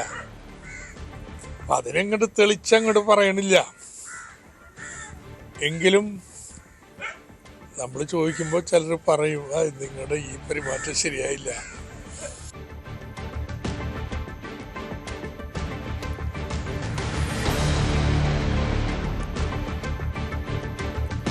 തെരഞ്ഞെടുപ്പിൽ ആരും സ്വയം സ്ഥാനാർത്ഥികളാകേണ്ടെന്ന് പത്തനംതിട്ട ജില്ലാ സെക്രട്ടേറിയറ്റിൽ മുഖ്യമന്ത്രി.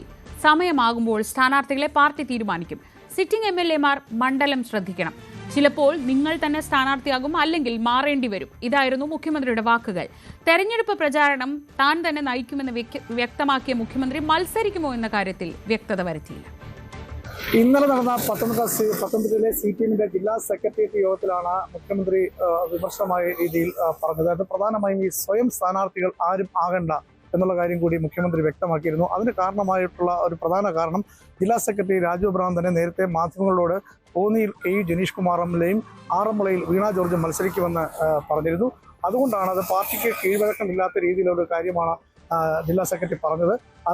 അതിനെ വിമർശിച്ചുകൊണ്ട് തന്നെ മുഖ്യമന്ത്രി പറഞ്ഞത്, ആരും സ്വയം സ്ഥാനാർത്ഥികളാകേണ്ട കാര്യമില്ല, അതാത് മണ്ഡലങ്ങളിൽ, നിലവിലുള്ള മണ്ഡലങ്ങളിൽ ശ്രദ്ധ കേന്ദ്രീകരിക്കാൻ മാത്രമാണ് മുഖ്യമന്ത്രി പറഞ്ഞത്.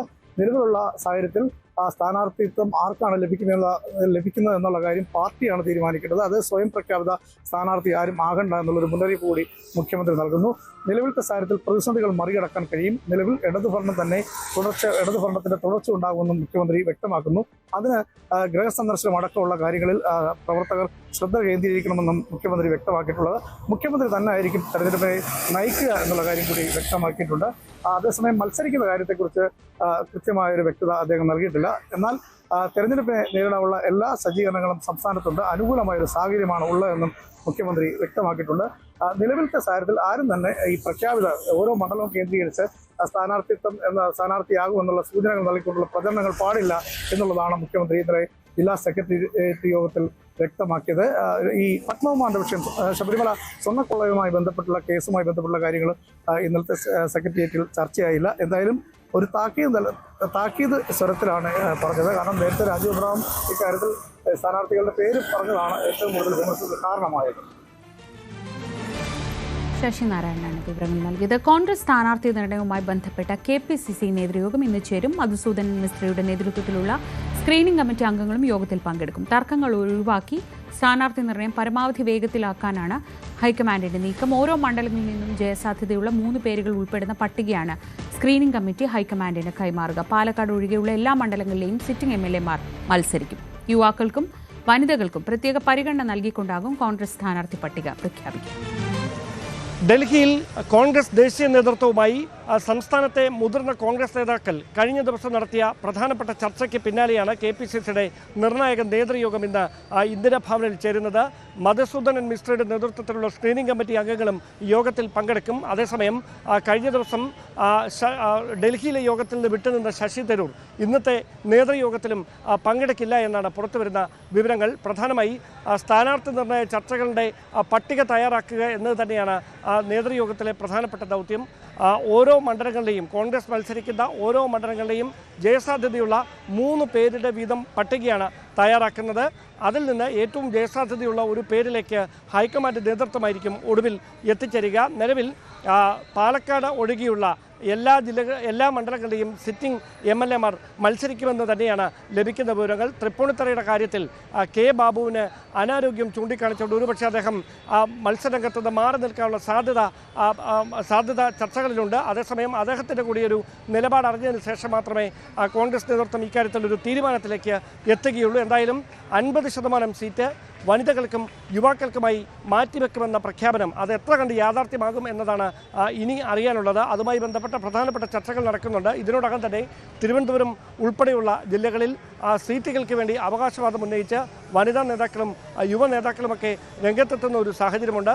കോൺഗ്രസിനെ സംബന്ധിച്ച് പ്രതിപക്ഷ നേതാവ് നയിക്കുന്ന കേരള യാത്രയ്ക്ക് മുന്നോടിയായി തന്നെ സ്ഥാനാർത്ഥികളുടെ അന്തിമമായൊരു ചിത്രം അതിൽ കൃത്യമായൊരു ധാരണ ഉണ്ടാക്കുക എന്നൊരു നീക്കത്തിൻ്റെ ഭാഗമായാണ് ഇന്ന് സുപ്രധാനമായ നേതൃയോഗം KPCC ആസ്ഥാനത്ത് വെച്ച് ചേരുന്നത്. പട്ടാമ്പി സീറ്റ് മുസ്ലിം ലീഗിന് വിട്ടുകൊടുക്കുന്നതിൽ കോൺഗ്രസിൽ അതൃപ്തി. കോൺഗ്രസിന് ജയസാധ്യതയുള്ള സീറ്റ് മുസ്ലിം ലീഗിന് വിട്ടുകൊടുക്കേണ്ട സാഹചര്യമില്ലെന്ന് കോൺഗ്രസ് പറയുന്നു. എന്നാൽ പാലക്കാട് നിന്നുള്ള ലീഗ് നേതാവിനായി ലീഗ് ജില്ലാ നേതൃത്വം കടുംപിടുത്തം തുടരുകയാണ്. യൂത്ത് കോൺഗ്രസ് നേതാവ് റിയാസ് മുക്കോളിയും കോൺഗ്രസിൽ തിരിച്ചെത്തിയ TP ഷാജിയുമാണ് സീറ്റിന് വേണ്ടി കോൺഗ്രസിൽ നിന്ന് രംഗത്തുള്ളത്. പട്ടാമ്പി സീറ്റിനുമേൽ കാലങ്ങളായിട്ട് കോൺഗ്രസിന് മേൽ ലീഗ് സമ്മർദ്ദം ചെലുത്തുന്നതാണ്. ഇത്തവണ അതിൻ്റെ സാഹചര്യങ്ങൾ കുറച്ചുകൂടി വ്യത്യസ്തമാണ്. പ്രധാനമായിട്ടും പാലക്കാട് ജില്ലയിലെ മുസ്ലിം ലീഗ് നേതാക്കളിൽ ആരും തന്നെ നിലവിൽ വിജയിച്ച് സഭയിലെത്താൻ കഴിയുന്ന മണ്ഡലം പാലക്കാട് പട്ടാമ്പിക്ക് പുറമെ മറ്റെവിടെയും ഇല്ല എന്നതാണ് ലീഗ് നേതൃത്വം പട്ടാമ്പിയിൽ സമ്മർദ്ദം ചെലുത്താനുള്ള പ്രധാനപ്പെട്ട ഒരു കാരണം. IN ഷംസുദ്ദീൻ അദ്ദേഹം മണ്ണാർക്കാട് MLA ആണ്, തിരൂരിൽ നിന്നുള്ള വ്യക്തി കൂടിയാണ്. അപ്പോൾ പാലക്കാട് ജില്ലക്കാരനായ ഒരാളെ മത്സരിപ്പിച്ച് വിജയിപ്പിക്കണമെന്ന ആവശ്യമാണ് ലീഗിനുള്ളത്. അപ്പോൾ ആ ഒരു ആവശ്യത്തിന് പട്ടാമ്പിയാണ് ഏറ്റവും അനുയോജ്യമായ ഒരു മണ്ഡലമായിട്ട് നിലവിലുള്ളതെന്നാണ് ലീഗ് അവകാശപ്പെടുന്നത്. മാത്രമല്ല ലീഗിന് അവിടെ കൃത്യമായ വോട്ട് ബാങ്ക് ഉണ്ട്, വിജയം ഉറപ്പാക്കാൻ കഴിയുന്ന സാഹചര്യമുണ്ട്, മികച്ച നേതാക്കളുണ്ട്. ഈ കാരണങ്ങളെല്ലാം കൊണ്ടാണ് ലീഗ് നേതൃത്വം പട്ടാമ്പി സീറ്റിൽ ഇത്രമാത്രം സമ്മർദ്ദം ചെലുത്തുന്നത്. അതിൽ പട്ടാമ്പിയിൽ മത്സരിക്കുവാനും ലീഗിലെ യുവ നേതാക്കളും മുതിർന്ന നേതാക്കളൊക്കെ തയ്യാറായിട്ട് നിൽക്കുന്നുണ്ട്. അവിടെ യൂത്ത് ലീഗിൻ്റെ മുൻ നേതാവായ തിരുവേപ്പുറ സ്വദേശിയായ തിരുവേപ്പുറ പഞ്ചായത്തിലെ അധ്യക്ഷൻ കൂടിയായിരുന്ന MA സമദിൻ്റെ പേര് അവിടെ സജീവമായിട്ട് തന്നെ ചർച്ചകളിൽ ലീഗ് മുന്നോട്ട് വയ്ക്കുന്നുണ്ട്. അതല്ലെങ്കിൽ UDFൻ്റെ ഇപ്പോഴത്തെ ജില്ലാ ചെയർമാനായിട്ടുള്ള മരക്കാർ മാരായമംഗലം, അദ്ദേഹം 4 പതിറ്റാണ്ടോളമായിട്ട് രാഷ്ട്രീയ രംഗത്തുണ്ട്. മാത്രമല്ല പല തലങ്ങളിലും ലീഗിൻ്റെ കൃത്യമായ നിലയിൽ മുന്നോട്ട് നയിക്കുന്ന ഒരു വ്യക്തി കൂടിയാണ് അമരക്കാർ മാരാമംഗലം. അദ്ദേഹത്തിൻ്റെ പേരും സജീവമായിട്ട് ലീഗ് മുന്നോട്ട് വയ്ക്കുന്നു. അതോടൊപ്പം അബ്ദുൾ റഷീദ് തങ്ങൾ, അദ്ദേഹം ലീഗിൻ്റെ നേതാവാണ്. പട്ടാമ്പിയിൽ ഭരണം തിരിച്ചു പിടിക്കുന്ന വലിയൊരു പങ്കുവച്ച നേതാവ് കൂടിയാണ് അബ്ദുൾ റഷീദ് തങ്ങൾ. അദ്ദേഹത്തിൻ്റെ പേരും ലീഗിൻ്റെ പട്ടികയിലുണ്ട്. ഇതൊക്കെ തന്നെ ലീഗിന് ഈ സീറ്റ് ലഭിച്ചാൽ ഉണ്ടാകുന്ന സാധ്യതകൾ മുൻനിർത്തിയുള്ള പേരുകളാണ്. പക്ഷേ മറുവശത്ത് കോൺഗ്രസിൻ്റെ ഭാഗത്ത് നിന്ന് വലിയ സമ്മർദ്ദം തന്നെയാണ് സീറ്റ് വിട്ടുകൊടുക്കാതിരിക്കാൻ. കാരണം റിയാസ് മുക്കോളി യൂത്ത് കോൺഗ്രസ് നേതാവ് കഴിഞ്ഞ 5 വർഷമായിട്ട് അവിടെ കഴിഞ്ഞ തവണ മത്സരിച്ച് പരാജയപ്പെട്ടതാണ് റിയാസ് മുക്കോളി. അദ്ദേഹം ഇപ്പോഴും കഴിഞ്ഞ 5 വർഷമായിട്ട് പട്ടാമ്പിയിൽ തന്നെ നിന്ന് പ്രവർത്തിച്ച് താഴെത്തട്ടിൽ വലിയ ആഴത്തിൽ ബന്ധങ്ങളുണ്ടാക്കി മുന്നോട്ട് പോകുന്നുവെന്നാണ് അദ്ദേഹം അവകാശപ്പെടുന്നത്. പല സാംസ്കാരിക സംഘടനകളുമായിട്ടൊക്കെ അദ്ദേഹം മണ്ഡലത്തിൽ സജീവമായി നിലനിൽക്കുന്ന സാഹചര്യമുണ്ട്. അപ്പോൾ സീറ്റ് അവസാന ഘട്ടത്തിൽ മറ്റൊരു പാർട്ടിക്ക് തന്നെ നൽകുന്നത് വലിയ തോതിൽ തന്നെ അതുകൊണ്ട് കോൺഗ്രസിനുള്ളിൽ വലിയ എതിർപ്പ് ഉണ്ടാക്കുന്ന സാഹചര്യം. അതുപോലെ തന്നെ ഇപ്പോൾ തിരിച്ചെത്തിയ TP ഷാജി, അദ്ദേഹം കോൺഗ്രസിൻ്റെ ഭാഗത്തു നിന്നും നിയമസഭാ സീറ്റിൽ പട്ടാമ്പിയിൽ മത്സരിക്കാൻ തയ്യാറായി നിൽക്കുന്ന വ്യക്തിയാണ്. അങ്ങനെ അദ്ദേഹത്തിനെ സംബന്ധിച്ചും ഈ ഒരു സീറ്റിൽ വലിയ പ്രതീക്ഷയുണ്ട്, വിജയിച്ച് കയറാൻ കഴിയുന്നൊരു പ്രതീക്ഷയുണ്ട്. പക്ഷേ അവിടെയും ഈ 2 കാരണങ്ങളാൽ ഈ സീറ്റ് കോൺഗ്രസിൽ നിന്നും ഏറ്റെടുക്കാൻ ലീഗ് ചെലുത്തുന്ന സമ്മർദ്ദം അത് വലിയ തോതിൽ ഇപ്പോൾ നേതൃനിരയിൽ ചർച്ചയിലേക്ക് അവസാന ഘട്ടത്തിലേക്ക് എത്തി നിൽക്കുന്ന സാഹചര്യം കോൺഗ്രസിനെ സംബന്ധിച്ച് മറ്റ് പല ജില്ലകളിലെ സീറ്റ് കൈമാറ്റവും ഇതിൻ്റെ അടിസ്ഥാനം കൂടിയാണ് ഈ ഒരു ചർച്ചകൾക്ക് ആധാരമായിട്ടുള്ളത്. അതുകൊണ്ട് തന്നെ പട്ടാമ്പി സീറ്റിൽ മാത്രമായിട്ട് ഈ ഒരു UDFൻ്റെ ഭാഗമായി നിൽക്കുമ്പോൾ കോൺഗ്രസിനും ലീഗിനും ചർച്ചകൾ ഒതുക്കാൻ കഴിയില്ല. മറ്റു പല ജില്ലകളിലും സമാനമായ ചർച്ചകൾ നടക്കുന്നുണ്ട്. പക്ഷേ പട്ടാമ്പിയിലെ സാഹചര്യങ്ങൾ കുറെ കൂടി വ്യത്യസ്തമായിട്ട് നിലനിൽക്കുന്ന അവസ്ഥയാണ്. കോൺഗ്രസ് ഒരു കാരണവശാലും ഈ സീറ്റ് വിട്ടുകൊടുക്കില്ല എന്ന ഉറച്ച വാശിയിൽ തന്നെയാണ്, നിലപാടിൽ തന്നെയാണ് താഴെത്തട്ടിലുള്ളത്. അത് അവർ DCC യോഗത്തിൽ തീരുമാനിക്കുകയും ജില്ലാ UDFിൽ അറിയിക്കുകയും ചെയ്തിട്ടുണ്ട്. പക്ഷേ ലീഗിനെ സംബന്ധിച്ച് പാലക്കാട് ജില്ലക്കാരനായ ഒരാളെ നിയമസഭയിൽ എത്തിക്കണമെങ്കിൽ പട്ടാമ്പി സീറ്റ് കിട്ടിയേ തീരൂ. അതുകൊണ്ട് തന്നെ അതിനുവേണ്ടിയുള്ള സമ്മർദ്ദം ഈ കഴിഞ്ഞ തവണ 2 തവണയായിട്ട് കൈവിട്ട ഒരു മണ്ഡലം ഇത്തവണ വിജയിച്ചു കയറാം എന്ന ആത്മവിശ്വാസം ലീഗ് പ്രകടിപ്പിക്കുന്നതും അവർക്ക് തദ്ദേശ ഭരണത്തിന് ലഭിച്ച ഒരു വോട്ടിൻ്റെ കണക്കുകൂടി മുന്നിൽ വെച്ചുകൊണ്ടാണ്. എന്താണെങ്കിലും ഇത് സംബന്ധിച്ചുള്ള തീരുമാനം 2 ദിവസത്തിനുള്ളിൽ ഉണ്ടാകുമെന്ന് തന്നെയാണ് UDFിൽ നിന്ന് നമുക്ക് അറിയാൻ കഴിയുന്നത്. പട്ടാമ്പി കോങ്ങാടും വെച്ചു മാറുന്നത് ഒരുപക്ഷെ 6 മണ്ഡലങ്ങളിലെ സാധ്യതകൾ മാത്രം മുൻനിർത്തിയാകില്ല, മറ്റു ജില്ലകളിൽ സംഭവിക്കുന്ന സീറ്റ് കൈമാറ്റത്തിൻ്റെ കൂടി തുടർച്ചയായിട്ടാകും, അല്ലെങ്കിൽ അതിൻ്റെ പ്രതിഫലനം പട്ടാമ്പിയിൽ ഉണ്ടാകുമെന്നാണ് അറിയാനാകുന്നത്. എന്താണെങ്കിലും പട്ടാമ്പിയിൽ ഇനി സീറ്റ് ലീഗിന് കൊടുത്താൽ തന്നെയും പൂർണ്ണമായിട്ടും കോൺഗ്രസിൻ്റെ ഒരു പിന്തുണ ഉണ്ടാകുമോ എന്ന് മുഴുവനായിട്ടും പറയാൻ കഴിയാത്തൊരു സാഹചര്യം കൂടി അവിടെ നിലനിൽക്കുന്നുണ്ട് എന്നതുകൂടി വ്യക്തമാണ് ഈ ഘട്ടത്തിൽ. തിരുവനന്തപുരം കഴക്കൂട്ടത്ത് ഡ്യൂട്ടി സമയത്ത് കാറിൽ പരസ്യമായി മദ്യപിച്ച 6 പോലീസുകാർക്കെതിരെ നടപടി. 6 പേരെയും സസ്പെൻഡ് ചെയ്തു. ഇവർക്ക് നല്ല നടപ്പ് പരിശീലനം നൽകും. ഗുരുതര അച്ചടക്ക ലംഘനം നടന്നതായി വിലയിരുത്തിക്കൊണ്ടാണ് നടപടി. കഴിഞ്ഞ ദിവസമാണ് കഴക്കൂട്ടം പോലീസ് സ്റ്റേഷന് മുൻപിൽ വെച്ച് 6 പോലീസ് ഉദ്യോഗസ്ഥർ സിവിൽ ഡ്രസ് ധരിച്ചുകൊണ്ട് കാറിനകത്തിരുന്ന് മദ്യപിക്കുന്ന ദൃശ്യങ്ങൾ സമൂഹ മാധ്യമങ്ങളിലടക്കം പ്രചരിച്ചത്. അതിനെ തുടർന്നാണ് പിന്നീട് കഴക്കൂട്ടം അസിസ്റ്റന്റ് കമ്മീഷണർ ഇതുമായി സംബന്ധിച്ച് അന്വേഷണം നടത്തുകയും ഈ 6 പേരും കുറ്റക്കാരാണെന്ന് കാണിച്ചുകൊണ്ട് കമ്മീഷണർക്ക് റിപ്പോർട്ട് നൽകുകയും ചെയ്തിരിക്കുന്നത്. അതിന്റെ അടിസ്ഥാനത്തിലാണ് ഇപ്പോൾ 6 പേരെയും സസ്പെൻഡ് ചെയ്തുകൊണ്ടുള്ള നടപടി വന്നിരിക്കുന്നത്. അതിനൊപ്പം തന്നെ നല്ല നടപ്പിന് നിർദ്ദേശിച്ചിട്ടുണ്ട്. കഴിഞ്ഞ ദിവസം കഴക്കൂട്ടം പോലീസ് സ്റ്റേഷൻ പരിധിയിൽ വന്ന, അതായത് പോലീസ് സ്റ്റേഷനിലേക്ക് വന്ന ഒരാളാണ് ഈ ദൃശ്യങ്ങൾ പകർത്തുകയും ഈ ഒരു ഉന്നത ഉദ്യോഗസ്ഥന് ദൃശ്യങ്ങൾ അയച്ചു കൊടുക്കുകയും ചെയ്തത്. അതിന്റെ അടിസ്ഥാനത്തിലാണ് അന്വേഷണം നടക്കുകയും തുടർന്ന് പോലീസ് ഉദ്യോഗസ്ഥരുടെ ഭാഗത്തുനിന്ന് തെറ്റുണ്ടായിട്ടുണ്ടെന്ന് കണ്ടെത്തുകയും ഉടൻ തന്നെ പോലീസിന്റെ ഭാഗത്തുനിന്ന് നടപടി ഉണ്ടാവുകയും ചെയ്തത്. ഇതുതന്നെയാണെങ്കിലും ഇവർക്ക് സസ്പെൻഷനൊപ്പം തന്നെ നല്ല നടപ്പിനും കൂടി നിർദ്ദേശം നൽകിയിട്ടുണ്ട്. ഒരിക്കലും അംഗീകരിക്കാൻ പറ്റാത്ത ഒരു നടപടിയാണ് പോലീസ് ഉദ്യോഗസ്ഥരുടെ ഭാഗത്തുനിന്നും ഉണ്ടായിട്ടുള്ളതെന്നും കൂടി ഈ റിപ്പോർട്ടിൽ പരാമർശിച്ചിട്ടുണ്ട്. ഈ ഒരു ഉദ്യോഗസ്ഥർ, ഈ 6 പേരും സിവിൽ ഡ്രസ് ധരിച്ചുകൊണ്ട് ഒരു കല്യാണത്തിന് പോകാൻ വേണ്ടി ഇതിനിടയിലാണ് ഈ ഒരു മദ്യപാനം നടന്നത് എന്നാണ് റിപ്പോർട്ടിലടക്കം പരാമർശിച്ചിട്ടുള്ളത്. എന്തിനാണെങ്കിലും സസ്പെൻഷനും ഒപ്പം നല്ല നടപ്പും കൂടി ഇവർക്ക് പോലീസ് അധികൃതരുടെ ഭാഗത്തു നിന്നും, അതായത് പോലീസിന്റെ ഭാഗത്തു നിന്നും നടപടിയുടെ ഭാഗമായി ഉണ്ടായിട്ടുണ്ട്. ക്യാമറാമാൻ സന്തോഷിനോടൊപ്പം Sarang Sudhakaran, news 18 Thiruvananthapuram. Entrepreneurs cricket ലീഗിന്റെ 2ാം സീസണിന്റെ ടീം ജേഴ്സികളും കിരീടവും അനാവരണം ചെയ്തു. തമ്മനം DD റിട്രീറ്റിൽ റോയൽ റിവീൽ എന്ന പേരിലാണ് ചടങ്ങ് നടന്നത്. ചടങ്ങിൽ ടൂർണമെന്റിന്റെ ജേഴ്സിയും ട്രോഫിയും അനാവരണം ചെയ്തു. ECL സ്ഥാപകരായ അൻസാരി, ജിക്സൺ ഫ്രാൻസിസ്, ആര്യലക്ഷ്മി എന്നിവർക്കൊപ്പം യെല്ലോ ക്ലൗഡ് ഉടമ Sivaprasad, Kerala vision digital and broadband CEO Padmakumar എന്നിവർ ചേർന്നാണ് ജേഴ്സിയും ട്രോഫിയും അനാവരണം ചെയ്തത്. 18 ടീമുകളാണ് ടൂർണമെന്റിൽ അണിനിരക്കുന്നത്. സംരംഭകർക്കിടയിൽ സ്പോർട്സ്മാൻ സ്പിരിറ്റും ഊട്ടിയുറപ്പിക്കാനാണ് ടൂർണമെന്റിലൂടെ ലക്ഷ്യമിടുന്നതെന്ന് സംഘാടകർ വ്യക്തമാക്കി. It is indeed trophy.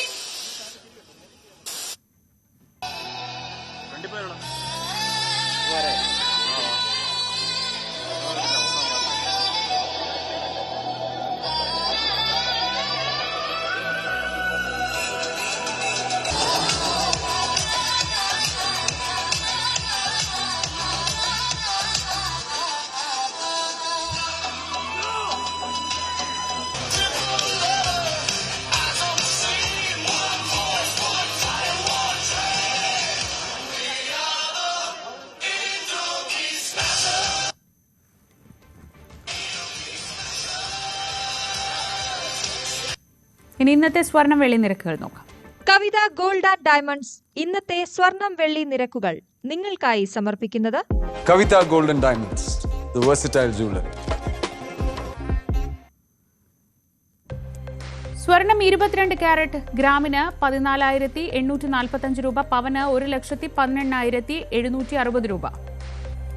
സ്വർണം 18 ക്യാരറ്റ് ഗ്രാമിന് 12,280 രൂപ, പവന് 98,240 രൂപ. വെള്ളി ഗ്രാമിന് 370 രൂപ, കിലോഗ്രാമിന് 3,70,000. കവിത ഗോൾഡ് ആൻഡ് ഡയമണ്ട്സ് ഇന്നത്തെ സ്വർണം വെള്ളി നിരക്കുകൾ നിങ്ങൾക്കായി സമർപ്പിച്ചത് Kavitha gold and diamonds, the versatile jeweller. Bulletin പൂർണ്ണമാവുകയാണ്. ഇനി സ്പോട്ട് ലൈവിൽ ടോം കുര്യാക്കോസ്.